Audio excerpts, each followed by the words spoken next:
What's up, United fans? Welcome back to another one on the Red Devil Republic channel. I'm your host, Matthew. We're going to be talking about Manchester United versus Chelsea. I have player ratings for you guys. I also have statistics from FOTMob that we're going to be doing on these player ratings. So let me know what you guys think. Let me know if you want to see any other statistics. But first, I'm going to be talking about the game. I want to touch on the Casemiro tackle before halftime. A lot of people thought it was harsh. In my opinion, I think it was the right call. I mean, he was pulling the guy down and he was behind him, and the guy was going into our half. So it could be deemed a tactical foul. It was just a dumb play. I mean, there's no reason to do that. It's not like they had that many numbers going at us. Just we got to get in the half, and you expect our veteran player to play smartly when he's on yellow, and it's not what happened. So I will say we might get to see Manu and Bruno in the midfield against Brentford. So that is a positive that we could take away instead of that gives Manu a chance, or it might be Ugarte again. You never know. So yeah, moving on. Chelsea had the run in the second half. I mean, there's no getting around that. They came out. It looked like we started the second half well, and then about 5-10 minutes go by, and Chelsea start to get into their rhythm, and they really pushed on us for the next probably 20 to 25 minutes, and they finally break through and get that goal. Euro really turned off. I mean, the whole team turned off on that corner kick. You see guys with their heads down, looking away from the ball, and then they're playing quick and play it short, whipping the pass. Euro looks up, and next thing you know, the guy's jumping over him to put the header away. Kind of one of those where it's like the United switch off again and lose grip of the game, and that's kind of just been the constant theme with United. They have a way to switch off and lose control of the game. If we're winning, or if it's at the start of the game, I mean, however it is, or if it's for the whole game sometimes, against Grimsby, this team just doesn't always play up to their potential. And we have too big of a discrepancy of what's bad and what's good. I mean, we need to be average on our average days and not piss poor, because that might win us some games instead of just being piss poor sometimes. So we need to make our bad days a little bit better in order to win some of these scrappy games. Fortunately, we got the win. And I got to give props to Bander, even though I thought it was an average performance. He didn't put anything wrong, which, we probably won't see Lamans because he didn't make any big mistakes. I thought he made some minor mistakes. Like there was one cross that he punched on the ground. It wasn't a punch. He parried into the middle of traffic. And then right after that, he made a good punch on a corner kick, which has been his nemesis, the back post cross on the in swinger. He made a nice direct run and punched it, cleared it out of harm's way. So props to him on that one.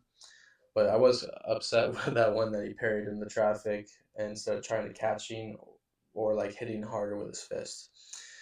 I will say though, that long ball that he served to Sesko that flicked on to Mbuemo, without that pass and without Sesko's header, I mean, this game's completely different. I think a lot of us, myself, wanted to see an 11v11 game. I don't like when games get ruined by a red card, but hey, you're going to take the win no matter what, so I'm happy. Moving on, we have Delit. Delit was my man of the match. I forgot to put the little tag there. Played 90 minutes. I mean, I got the 3 out of 7 ground duels won, and then the 2 out of 3 head duels, aerial duels. That's why there's 2 fractions there. So don't be confused. 9 defensive contributions, 8 passes into the final third. I mean, you saw Delit early on whipping in crosses and putting in some really good balls, and also making some good tackles, clearances, interceptions. He's been doing that all year for us, and also last year. The guy's a really quality player. This is one of our best signings in that 2024 window. Him and Yoro. Yoro didn't have as good as a game, or actually, he didn't really have a good game at all. But hey, hats off to Delit, man of the match for me. Let me know what you guys think. Maguire, I thought it was a solid performance from Maguire. No complaints. He did what he does best. No mucking about. He cleared the ball when he had the opportunity. Had 49 touches. He also had 6 passes into the final third, so kind of surprising for that one. I didn't, he plays actual center back, so yeah, good performance from Maguire. 7 for me. Shaw. Oh, Maguire had the assist. Not really though. Shaw had the assist in my book. Shaw comes in on that header, heads it, hits off Maguire's face, and goes to Casemiro, taps it in. So in my opinion, Shaw gets the assist, but It's not going to read that way on the stat sheet. Shaw didn't really put any passes wrong. I think Enzo Fernandez really fired him up. It seems like every time Shaw's got somebody chirping at him and pissing him off, Shaw plays better. So hats off to Enzo Fernandez for pissing him off, and Shaw plays good when that happens. He must not really like Chelsea. So yeah, 8 defensive contributions, not as many passes into the final third. Kind of surprised to see that. We saw a couple games ago he had like 12 into the final third. But yeah, good bounce back for him. He didn't really play well against City whatsoever, so nice to see him bounce back. Pardon me. Mazraoui played 65 minutes, but look at this. He had 58 touches in 65 minutes. I mean, that's a touch a minute, basically. So this guy was involved left and right. I don't see, to me, he passed a lot better than 26 to 38. So I'm not sure where that came from. But he won 6 out of 6 ground duels and 1 out of 4 aerial duels. So he was all over the pitch, 5 defensive contributions, 12 passes into the final third. Really quality play from Mazraoui. 7.1 for me. Could have been higher, but he only played 65 minutes. I hope he's not injured. Hopefully it was just a fitness thing. Dorgu, 7.8. Dorgu was man of the match contender for me. He played full 90 minutes. He had the assist. He had 64 touches, 26 to 33 passes. I mean, the duels won. He had 13 ground duels, and he won 6 of them. I mean, just being in 13 ground duels itself is pretty impressive. He was flying around the pitch. I would like to see how many kilometers he ran because I felt like he was everywhere. He was up and down the left side. Reece James was having trouble with him. He played great, and shutting down somebody's captain like that, that's that's important. I mean, that's kind of why I was thinking maybe he's man of the match, but hey, Delit also played very well. Look, Casemiro was having a good game. He scored that goal. I mean, if he doesn't get that second yellow, he might be 7.5, maybe higher. I don't know. He had 3 defensive contributions. You look at his passing, 20 of 22, 91%. He controlled the midfield. He was in the right position all game, created a chance. The guy played really well until he made that dumb decision. And yeah, we're going to miss him next game. I think Casemiro is important for our midfield right now, given his discipline and given how weak our midfield is. I mean, we have 4 guys there, and Agarte and Menu aren't really trusted right now. So we need him. But like I said, we'll probably see Menu and Bruno hopefully next game. Bruno was a man of the match contender for me. He worked his butt off. I thought he worked really hard. He had 8 defensive contributions, something similar we saw in the Burnley game where he had like 15. 7.9 for me. You know, he created a chance. He also had that shot that was saved by Jurgensen. Uh, just quality play. I will say he didn't have as many touches, which was surprising to me. In the man of the match performance against Burnley, I believe he had over 100 touches. He also got taken off at the end. And quick little tidbit about that. I thought Amram took him off because he was tired. And then I watched it back a second time. And Bruno made a flick on right before that little communication error with the referee. He tried flicking the ball on and it got intercepted. And Chelsea came down. They had an opportunity. Fortunately, we made a tackle and kicked it out for a throw in. And I think that's why Amram took him off. He started becoming more undisciplined, getting higher up the pitch, and really pushing for that third goal. And I think Amram just wanted some more security, so he brought on Mainu with some fresher legs. And you saw Mainu playing a bit deeper than Bruno was, quite a bit deeper, and getting back on defense. So, yeah, hats off to Amram for that. Taking off your captain in that situation, I believe that takes guts.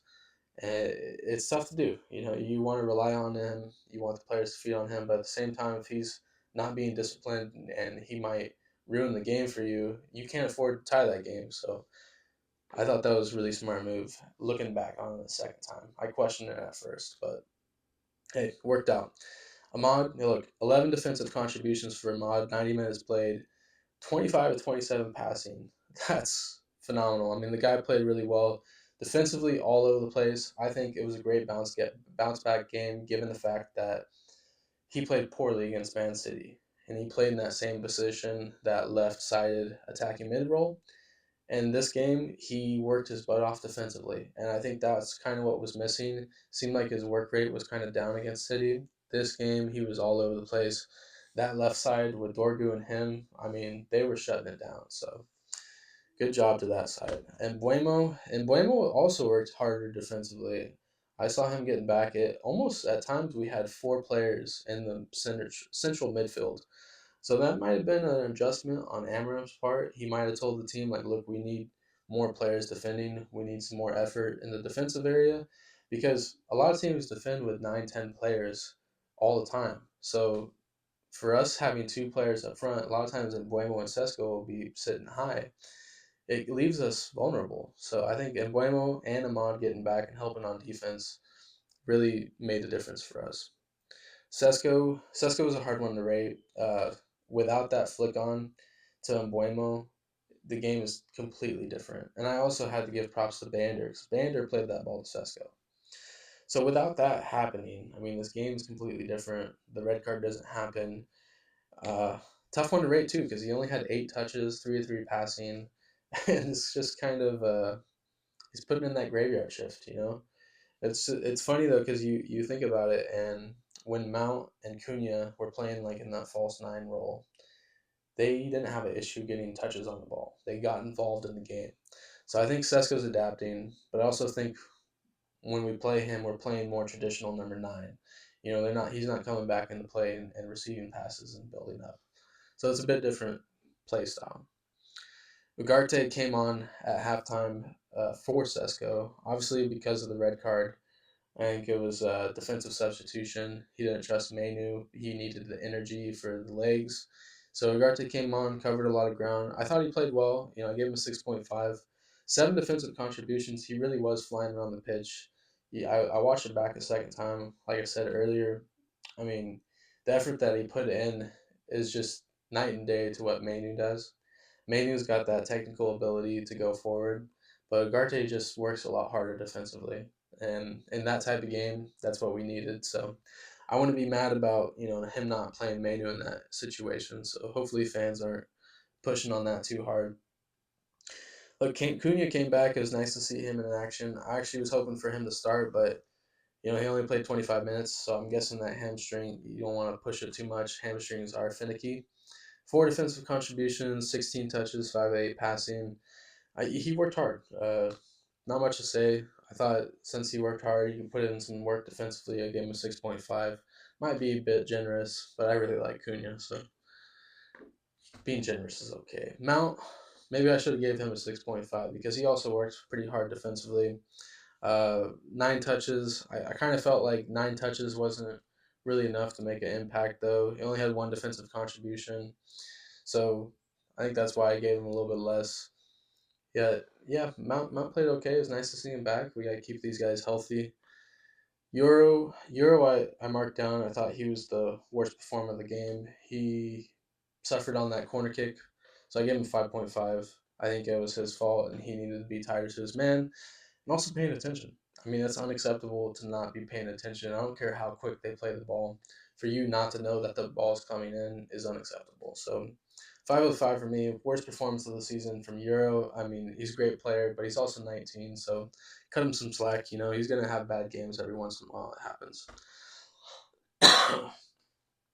Mainu didn't really play long enough. I gave him a flat 6. Nothing really going there. So I think that's it for the player ratings. My man of the match was Delit. Let me know who your man of the match was. And then Amram, I'm gonna rate him.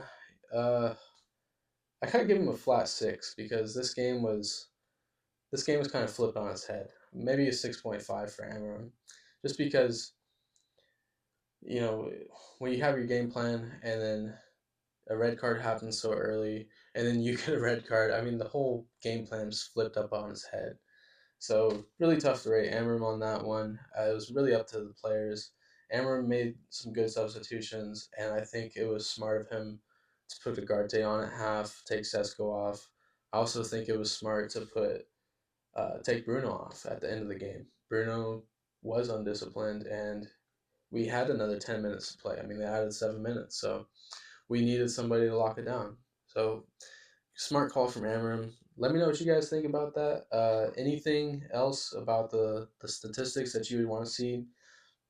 I'm always curious about how much the players run. I really like tracking about the distance ran. So if you guys want to comment where to find that information, because I've been looking, I don't know where to find the distance ran information. So I'd like to post that statistic for you guys as well. So yeah, thanks guys. Thanks for watching. If you made it this far, like, comment, subscribe. Like I said before, I need 50 subscribers to do live shows to watch the game with you guys and break things down with you in real time. See ya.